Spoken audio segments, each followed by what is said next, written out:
Syederalun, seorang pria yang menjadi buron polisi diamuk massa di Sunteng Agung, Tanjung Priok, Jakarta Utara pada Senin 4 Juli 2022 lalu. Para warga hingga pengendara lain di sekitar lokasi kejadian geram seusai pelaku menabrak belasan kendaraan.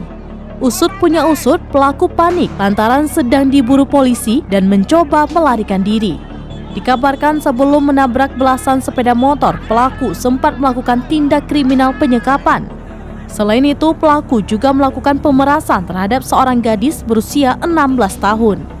Aksi penggeroyokan itu terekam dalam sebuah video amatir. Diketahui video tersebut turut diunggah oleh akun Instagram @merekamjakarta. Dikabarkan R menabrak belasan kendaraan saat melawan arah dengan kecepatan tinggi di lokasi. Pengemudi itu lantas diberhentikan dan diamuk massa hingga babak belur. Akun terkait juga menyebutkan jika pengemudi sempat mengeluarkan senjata api. R berusaha lari untuk menyelamatkan diri melalui pintu belakang. Namun massa yang sudah ramai kemudian berusaha menangkap lalu memukulnya. Polisi berpakaian preman yang ada di sekitar lokasi kemudian melepaskan tembakan ke udara untuk mengurai massa.